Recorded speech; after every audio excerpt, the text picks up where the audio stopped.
Movie की शुरुआत में हम देखते हैं एक ऊंची इमारत में बने एक आलीशान घर को। तभी हम एक हेलीकॉप्टर की आवाज सुनते हैं और देखते हैं कि उस घर में एक आदमी टेरेस से घुस जाता है और वॉकी टॉकी में किसी से बात करता है जो सिक्योरिटी सिस्टम को डीएक्टिवेट करता है। इस आदमी के पास 7 मिनट होते हैं। ये कमरे में जाता है और पेंटिंग्स चुराकर अपने पास रखने लगता है, लेकिन एक सेल्फ पोर्ट्रेट पेंटिंग ऐसी थी जो उसे मिली नहीं। वॉकी टॉकी पर दूसरा आदमी कहता है कि वो पेंटिंग $3 मिलियन की गई। वो कहता है कि टाइम कम है, जो मिल गया है उसे लेकर निकलो। अब वो मेन डोर पर खड़ा होता है और एक्टिवेशन कोड डालता है, लेकिन अचानक पूरे कमरे में बहुत तेज सायरन बजने लगते हैं, येलो लाइट जलने लगती है और सिस्टम माल फंक्शन की वार्निंग आती रहती है। टेरेस का दरवाजा लॉक हो जाता है। यह आदमी बहुत ही ज्यादा घबरा जाता है और टेरेस के कांच के दरवाजे को किसी चीज से तोड़ने की कोशिश करता है, लेकिन वो दरवाजा टूटता नहीं। वॉकी टॉकी वाला आदमी कहता है कि मैं एक्सेस नहीं कर पा रहा हूँ और कहता है कि तुम्हें अब अपने आप को ही करना होगा। यह आदमी बहुत बेचैन हो जाता है और स्विच की वायर्स काटता है, लेकिन उससे कुछ नहीं होता। आवाज और लाइट लगातार आती रहती है, जिससे उसकी घबराहट और टेंशन बढ़ती ही चली जाती है। वो सारी लाइट्स तोड़ देता है और सारे स्पीकर्स की वायर्स काट देता है। जब आवाज बंद होती है तो वो चैन की सांस लेता है, लेकिन इससे उसकी परेशानी तो खत्म नहीं हुई। उसके पास बाहर निकलने का कोई रास्ता नहीं था। वो मेन डोर के पास जाता है और देखता है वो दरवाजा लकड़ी का है, तो वो चाकू की मदद से उस लकड़ी के दरवाजे को छीलता रहता है। उस कमरे में काफी गर्मी बढ़ने लगती है और वो आदमी किचन में जाता है तो देखता है कि नलों में पानी भी नहीं आ रहा। वो फ्रिज में देखता है कि काफी कम चीजें खाने को है। वो पानी की एक घूंट मारता है और वापस दरवाजे को छीलने लगता है, जब उसे एक जगह आकर पता चलता है कि वो दरवाजा लोहे का है जिसके बाहर से लकड़ी लगी है। वो हार मानकर वहां से चला जाता है और दोबारा अपनी टीम से कांटेक्ट करने की कोशिश करता है, लेकिन उसे कोई जवाब नहीं मिलता। वो फ्रिज से निकालकर कुछ खाने लगता है और टीवी में सीसीटीवी कैमरा से उस बिल्डिंग के कुछ सीन्स देखता है। उसके बाद में एक कमरे में आकर सो जाता है और सुबह वो हेलीकॉप्टर की आवाज सुनकर फटाफट भागता हुआ जाता है, लेकिन वो उसकी टीम नहीं होती। वो टेरेस के कांच के शीशों को तोड़ने की कोशिश करता है, लेकिन कांच नहीं टूटता। उसकी नजर सीलिंग की लाइट्स पर पड़ती है। वो फर्नीचर्स का यूज करके ऊपर चढ़ने की कोशिश करता है, लेकिन वो काफी नीचे रह जाने की वजह से पहुंच नहीं पाता।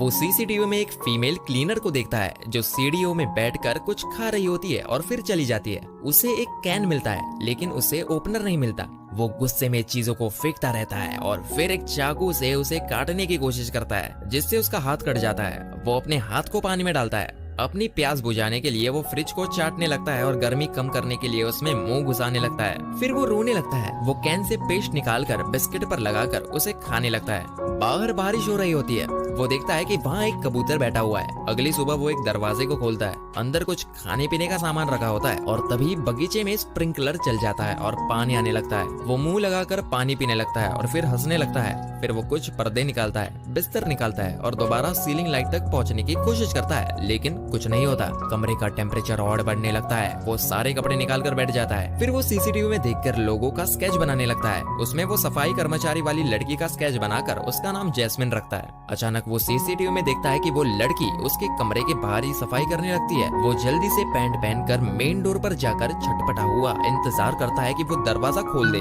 लेकिन वो लड़की वापस चली जाती है। फिर अचानक कमरे का टेम्परेचर एसी चलने की वजह से बढ़ने लगता है, जिससे उसे काफी राहत मिलती है। हम देखते हैं कि अगली सुबह वो दोबारा अपने अंडरवेयर में लेटा होता है। इस बार उसने स्प्रिंकलर से आते हुए पानी से बर्तन भर लिए होते हैं। अब वो खाता है और एंजॉय करता है। अब वो एक फ्लावर पॉट तोड़कर उसके टूटे हुए ग्लास से एक चश्मा जैसा बनाता है और वापस सीलिंग के पास चढ़ता है और उसकी दीवार को खुरचने लगता है। अब वो किचन में पेस्ट बनाने लगता है और उसकी रेसिपी ऐसे एक्सप्लेन करने लगता है जैसे उसके सामने लोग बैठे हो। वो उसे खाता है और सीसीटीवी में लोगों को देखकर उनसे बात करने लगता है और दोबारा सीलिंग लाइट को खुरचने लगता है। अब रात हो जाती है और वो टेलीस्कोप को राइफल की तरह लोगों को शूट करने की एक्टिंग करने लगता है। उसकी सिचुएशन कुछ ऐसी थी कि वो अकेला उस घर में बेचैन हो चुका था। वो अकेला था, मेंटली डिस्टर्ब हो चुका था। उसकी खिड़की के बाहर वो कबूतर बैठा होता है। वो आदमी उस कबूतर को किसी जगह पर जाकर एक डैनी सी नाम के आदमी को ढूंढकर उसे ये कहने को कहा कि मैं यहाँ फंस चुका हूँ, लेकिन ऑब्वियसली वो कबूतर सुनता नहीं है। वो आदमी फिर उसे कहता है कि कितनी अजीब बात है, यहाँ हम 2 कबूतरों के अलावा कोई नहीं है।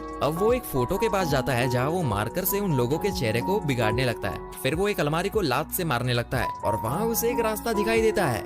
वो वहाँ डरता हुआ जाता है तो उसे वो सेल्फ पोर्ट्रेट पेंटिंग मिलती है जो उसे पहले नहीं मिली थी, लेकिन उसे वहाँ कुछ ऐसा दिखता है जो देखकर वो बहुत ही ज्यादा डर जाता है और वहाँ से भागने लगता है। लेकिन वो वापस आकर देखता है वहाँ एक बूढ़े आदमी की बॉडी पड़ी होती है, लेकिन वो असल में एक पुतला था। वो उसे नीचे फेंकता है और एक बुक देखता है जिसमें लिखा होता है opposition is the true friendship. वो बाहर आकर एक पेंटिंग को घूरता है। वहाँ कबूतर भी मर चुका होता है। वो लेटा हुआ एक कागज में स्केच बनाने लगता है जब वो देखता है कि वो क्लीनर उसके रूम के बाहर ही बैठी होती है। वो भागता हुआ जाता है और डोर पर मारता मारता चिल्लाता है, गिड़गिड़ाता है कि दरवाजा खोल दो, लेकिन लड़की तक आवाज ही नहीं पहुंचती और वो भी वहां से चली जाती है। वो बिल्कुल हार चुका था। उसके दिमाग में कई मेमोरी चलने लगती है जहाँ इस घर का मालिक उसकी तारीफ करता है और उससे पूछता है कि अगर एक आइलैंड पर कोई आदमी नहीं है और एक आइलैंड पर ढेर सारे लोग हैं तो तुम कौन से आइलैंड में रहना पसंद करोगे? जिस पर वो कहता है कि मैं खुद एक आइलैंड हूँ। फिर वो आदमी सभी लोगों के बीच खड़ा होकर कठपुतली के बारे में बताने लगता है और फिर ये आदमी उड़ जाता है। अब ये आदमी बहुत ज्यादा बेचैन हो जाता है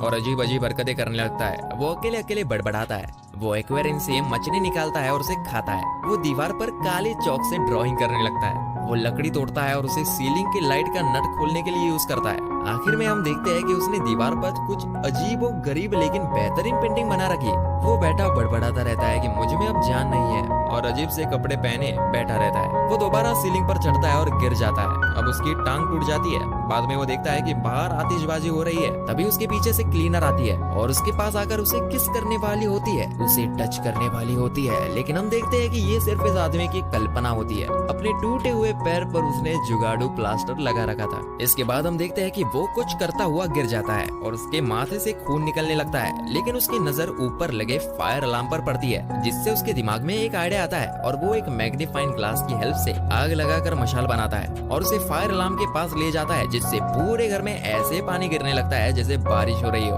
वो भागता हुआ मेन डोर की तरफ जाता है इस उम्मीद में कि कोई आकर दरवाजा खोल देगा, लेकिन कोई नहीं आता। वो सीसीटीवी में देखने की कोशिश करता है लेकिन पानी की वजह से टीवी भी बंद हो जाती है। पूरे घर में काफी देर पानी गिरता ही रहता है और फिर जब पानी रुकता है तो हम देखते हैं कि वो एक झोपड़ी बनाकर उसके नीचे था। वो अंडरवेयर पहना कुछ बड़बड़ाता रहता है और हम देखते हैं कि उसने दीवार पर जैसे काले जादू जैसी कुछ पेंटिंग बना रखी है। वो दीवार पर वही कहानी लिखता है कि 3 चीजों में से मैं सिर्फ अपनी स्केचबुक को बचाता। अब हम देखते हैं कि वो अपने टूटे हुए पैर के सहारे सीलिंग की तरफ दोबारा चढ़ता है और फाइनली वो लाइट वाली जगह को खोल ही देता है और वहां से बाहर जा चुका होता है। और इसी के साथ ही मूवी यही खत्म हो जाती है। दोस्तों, देखा आपने किस तरह से अकेलापन हमें जिंदगी में मरने की स्टेज तक ले जाता है। दोस्तों, अब आप हमें कमेंट करके ये बताइए कि आप किसी अनजान घर में हफ्तों तक फंस जाए तो आप क्या करेंगे और हमारे चैनल को सब्सक्राइब जरूर करें। Thank you so much.